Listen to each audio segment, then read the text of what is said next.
Alright guys, so welcome back to the channel. My name is Highruler, and today I'll be talking about some of the differences between the elite version of the claw raid and the normal version of the claw raid. Now, I know what you guys are saying.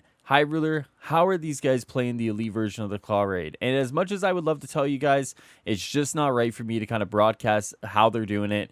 But what I can say is that these guys who have supplied me with this information are legit. I've seen the elite version of the raid rewards. I know they're telling the truth.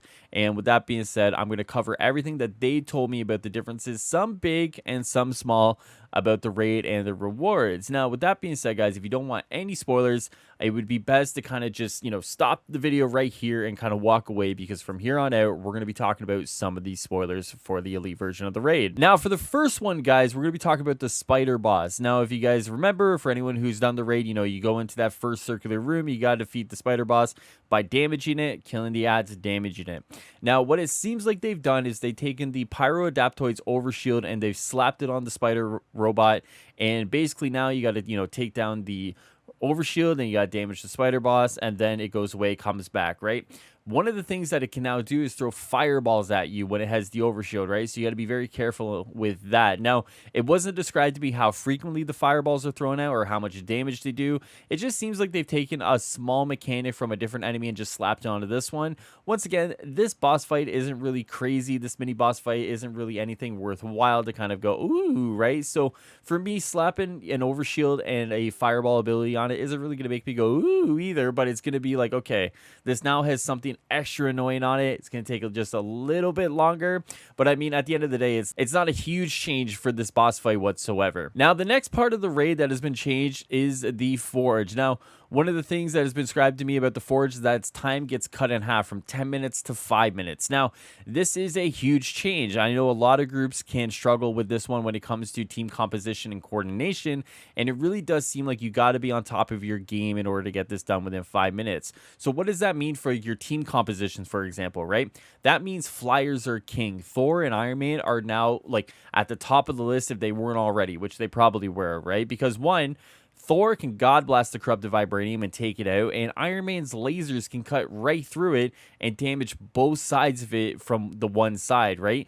These characters have now gone from, yes, you should probably take them, to now they are definitely needed at this point, right? So for anyone who's looking at the elite raid going, okay, who do I want to take in with me? It's got to be now Thor and Iron Man. The next part of the raid that has been changed is going to be Shuri's part of the raid. Now, what has been described to me is that the anti-metal buff has now been shortened, which actually isn't a bad change, right? So for anyone who's done the raid, I'm sure you found yourself in that part just kind of damaging the corrupted vibranium over and over and over again, going, okay, when's this buff going to run out so Shuri can do her AoE and we can move on to the next one, right? So for me, actually, when this was described to me as kind of like the shortening of the time, I was like, okay, that's actually not too bad. Like that's a good change, actually. To me, that's kind of like a quality of life change, right?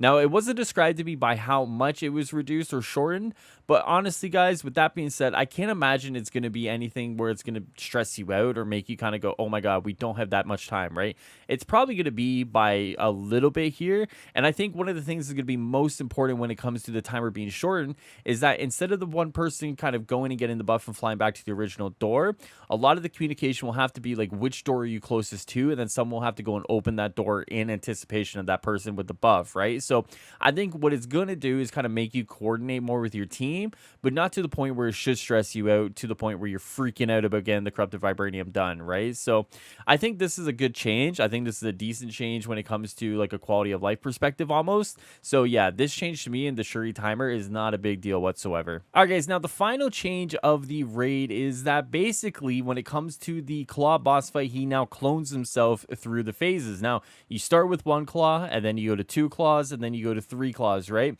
Now, this does seem like it's going to make things quite chaotic, actually, because if you guys have seen some of my past streams, and I'm sure you guys know when it comes to your own attempts, once you get to that final boss fight and you have to defeat all the portals, if you don't defeat those portals and you spawn in those echoes, at some point it just becomes a chaotic disaster. So when you factor in 2 more claws potentially into that chaotic disaster, you're looking at kind of taking those portals down as soon as you can, right? So it does seem like they're trying to add a lot more to that boss fight, though. one of the things that I'm scared of potentially is that fight turning into Super Adaptoid, right? Where it just becomes a chaotic mess and you're trying to dodge through everything.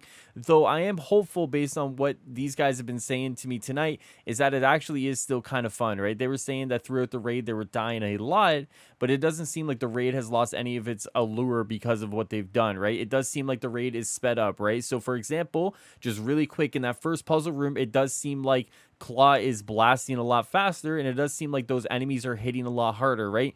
The comment was getting my ass one shotted with 205 resolve, right? So it does seem like it's going to be quite a challenge to get through it for those first few weeks, though obviously we will adapt and get better and so on and so forth, right? So with that being said, guys, those are all the details I have for you when it comes to the elite version of the KLAUE raid. What do you guys think? Let me know in the comments below. I can't wait to read your guys' comments later on today when I wake up, and we're going to be doing a Marvel's Avengers stream today as well. So I can't wait to see you guys. Enjoy the rest of the day and the night. Take care of yourselves.